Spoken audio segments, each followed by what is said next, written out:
დღეს განვიხილავთ ერთ-ერთ საინტერესო პროგრამას ანიმაციის დარგში. ანუ ეს პროგრამა გამოადგება ანიმატორებს, მაგალითად როგორიც არის შემდეგი ასე ვთქვათ პროგრამული პაკეტი. ამ პროგრამას ჩვენ 4 და ამ პროგრამის 4 და 5 ვერსია ჩვენ განვიხილეთ ძალიან ადრე. ეხლა კი რა თქმა უნდა შეიცვალა დრო.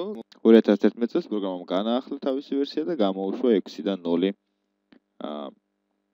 რა თქმა უნდა უგიმედია უკეთეს შესაძლებლობებით და უკეთესი დიზაინით. კარგი. ჩვენ ახლა გადმოვიწერეთ, ეს პროგრამა გადმოვიწერე, ესეთი ამოვა არქივე. და გვაქვს ასეთი ტიპის ფოლდერი. საინსტალაციო პაკეტი არის შემდეგი. აქ ახლა იმიტომ განვიხილავ ამას, რომ მოყვება კრეკის შესაბამისად პროგრამა ფასიანია. რა თქმა უნდა ჩვენ უპასუხოთ გავხსნით ამ შემთხვევაში. და ეს განვიხილოთ დეტალურად, ჩვეულებრივ ვიცით ინსტალაცია პროდუქტისთვის. აქ გვაქვს ინგლისური და ფრანგული ენები, ფრანგულს ინგლისური მირჩევნია. ჩვეულებრივ საინსტალაციო პაკეტია თავის ლიცენზიებით, კომპიუტერის სახელი, შემდეგ კომპანიის სახელი, სახლის პირობებზე შეგიძლიათ home უთითოთ. ანუ ეს არის სახლი. და გაშვება. პრინციპში გაშვება ჯერ არც ისე საჭირო იყო, იმიტომ რომ რა თქმა უნდა პროგრამა არ შეერთება, სჭირდება მას კრეკი. კრეკის საპოვნელად შეგვიძლია მივმართო შესაბამის განყოფილებას. და ეს არის განყოფილება, აქ ჩვენ გვაქვს ესეთი კრეკი, რომლის კოპირებასაც ვახსნით, შემდეგ შევდივართ დისკზე. აქ შეგვიძლია ავირჩიოთ TS-ზე დაჭერით, ეს არის ჩვენი პროგრამა, სადაც მოვახდენთ Ctrl-V და ამის კოპირება, კრეკის კოპირება, ეს აღარ დაგვჭირდება. შემდეგ უკვე დაგვჭირდება განყოფილება, აქ შესაძლოა აქვს ისეთ ფოლდერი, რომელიც გვეუბნება თუ როგორ უნდა დავაინსტალიროთ. შეგიძლიათ შევქმნათო შემდეგი სახელწოდების ფოლდერი, კი ბატონო, შევიდეთ C-დისკზე. შევქმნათ შემდეგი სახელწოდების ფოლდერი და მასში მოვათავსოთ ლიცენზიის ფაილი. Так, ესენი უკვე აღარ გვჭირდება, შეგვიძლია ავირჩიოთ. ხო, ცოტანაირად გავაკეთოთ ეს ყველაფერი, მოდი გავთიშოთ. ესე იგი ეს არის მისი პაკეტი, ხო, ჩავრთე. ეცი გაშვება. რა თქმა უნდა, ის დაცულია, ამიტომ შენ სხვა პარამეტრები, ქართულად რო თქვა, ავირჩიოთ ტექსტური ლიცენზია, ავირჩიოთ ფაილი, რომლის გაფართოება უნდა იყოს lits და შემდეგ ეს ფაილი ზუსტად მოხდება ჩვენს კომპიუტერში. ესე იგი, ეს იქნება კომპიუტერი, C-დისკი, ფოლდერი, რომელიც შევქმნით, ლიცენზია და ეს ფოლდერი. Okay, install. Start. ეხლა რა შეასაქმე? გაიხსნა ვაწვევი. გრძელება და გვჭირდება QuickTime-ი. ეს ანიმატორებმა უკვე იციან, ალბათ იციან, ეს პროგრამა ძირითადად ანიმაციის მუშაობის დროს საკმაოდ საინტერესო პლეიერია, ჩვეულებრივ პლეიერია, უნდა ვიპოვოთ და აუცილებლად უნდა გადმოვწეროთ. მისი ბავნა ძალიან ადვილია, ჩვეულებრივ გუგლოთ, ან უბრალოდ აქაც აქვს მას შემოთავაზებული, მაგრამ ეს პროგრამა ვინაიდან გამოშვილია 2011 წელს, შესაბამისად ეს პლეიერი ძველი იქნება, ამიტომ მე ინტერნეტში მოვძებნი და გადმოვიწერ უახლეს მოდელს ამ ეტაპზე. QuickTime ჩვეულებრივ ჩავუწერთ Google-ის, ამოგვაქვს ეს არის Apple-ის პროდუქტი. გვინდა ეს Windows-ისთვის.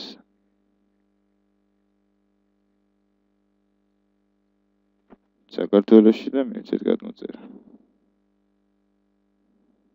39 მეგაბაიტამდე ამასაც გარკვეული დრო დასჭირდება, სანამ ის მოხდება ჩვენს კომპიუტერში. გადმოიწერა. გაშვება ძალიან მარტივია და ასევე მისი საინსტალაციო პროცესიც.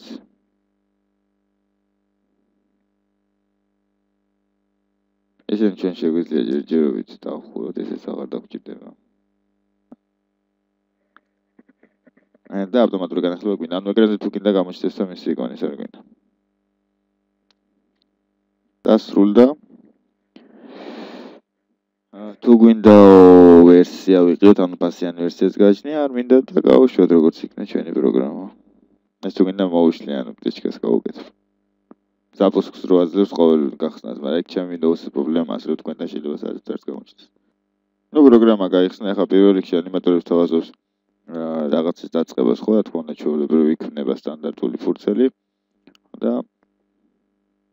default ფორმატით შეგვიძლია მაგალითად თუ აკეთებთ ვიდეოს 800-600-ზე ან შემდეგ შეუცვალო ფორმატირება, ან უბრალოდ გამოიყენო სტანდარტული რამ. ახლა ჩვენ როდესაც 4 და 5-ის განხილვას ვაკეთებთ, იქ განვიხილეთ რა პატარა ანიმაციური რგოლი, აქაც იგივე პატარა ანიმაციურ რგოლს დავდგამთ, დიდი არაფერი, მაგრამ ამის საშუალებით საკმაოდ რთული ანიმაციების შექმნას სავსებით ნორმალურია. ახლა მე ძალიან თუნდი რაღაცის შექმნას არ ვაპირებ, უბრალოდ პატარა ანიმაცია შევქმნი, რომელიც მოგცემთ საშუალებას გაიგო თუ რასთან გვაქვს საქმე და მე თუ კარგად ჩაუჯდებით, რა თქმა უნდა, ნებისმიერ ტიპის სირთულის ანიმაციის შექმნა შეგვიძლია. კარგი, ავიღოთ ფუნჯი, ავირჩიოთ რომ ვიდეო ჩაწერა გვინდა და დავიწყოთ მაგალითად მიწის დახატვა. ამოდი პატარა ავარიო სცენა გავაკეთოთ ავტომობილებზე.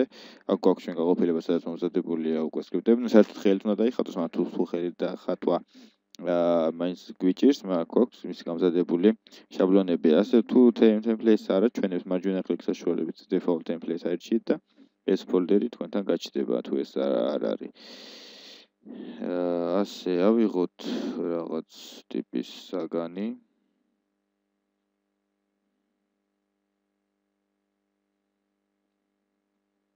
მაგალითად ეს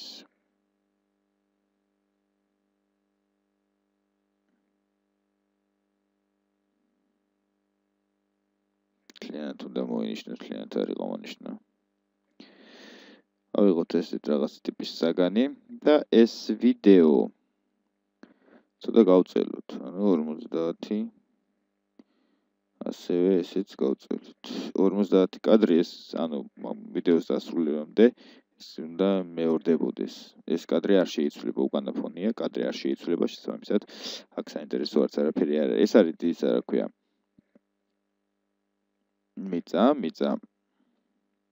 მიწას ჩავასხოთ ფერი. ესეთი, მიწის ფერი შეიძლება ნაცრის ფერიც იყოს და ავიღოთ ავტომობილი რამე. მაგალითად ეს მანქანა.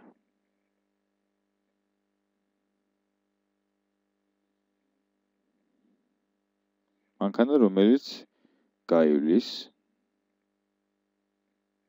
და მოახდენს ავარიას.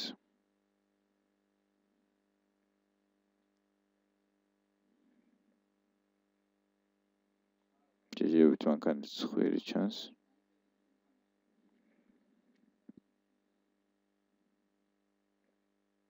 ეს არის ჩვენი მანქანა. გადავიდეთ შემდეგ კადრზე. შემდეგ კადრში ეს არის ჩვენი ავტომობილი. და შემდეგ კადრში ეს ავტომობილი უნდა გაიწიოს ცოტათი წინ. დავაყენოთ ავტომობილი აქ, დავაფიქსიროთ. შემდეგი იქნება რომ მონიშნოთ ეს კოპირება, გადავიდეთ ახალზე. გადავიდეთ შემდეგ მოქმედებაზე. ცოტა წინ გავწიოთ ოღონდ ამ შემთხვევაში. მონიშნოთ ისევ. წინ წავოთ ცოტათი. შემდეგი მოქმედება. და თანდათან როგორც ხედავთ, მანქანა წინ მიდის. და ასე გავაკეთებთ, რა გავყვებით ამას ბოლომდე. აქ შეგვიძლია რამე ტიპის აფეთქება ჩავსვათ, მაგალითად ეს.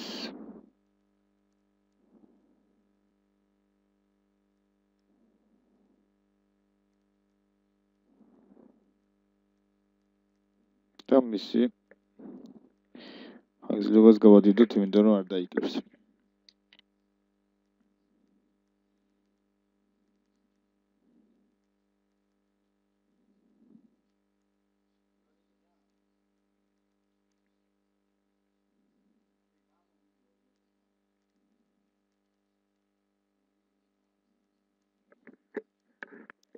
მოკლედ იგივე პრინციპით მივყვებით ბოლომდე. და ესეთი რაღაც პატარა ანიმაცია გავაკეთოთ, რომელიც ასე ვთქვათ, მე შეგიძლია განავცოთ, გააგრძელოთ და ასე შემდეგ. ახლა ამაზე აღარ გავჩერდები. მოდი ახლა გაკეთებული ანიმაციის ჩაწერა. ანუ ფაილში იმპორტი არის, ათვისება ექსპორტ. რა ტიპის გვინდა სურათი, შეგვიძლია ავირჩიოთ AVI ან სხვა გაფართოების მქონე ვიდეო, ან შეგვიძლია MP4-ში ჩაწერო. ავირჩიოთ დესკტოპზე იყოს, აქ ნახდება არჩევად სად დამახსოვრდება მასალა დესკტოპზე, ფილმის ფორმატი AVI გაფართოებით და ოკეი.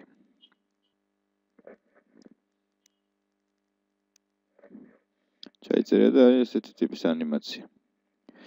ეხლა ვნახოთ. ეს არის ჩვენი ანიმაცია.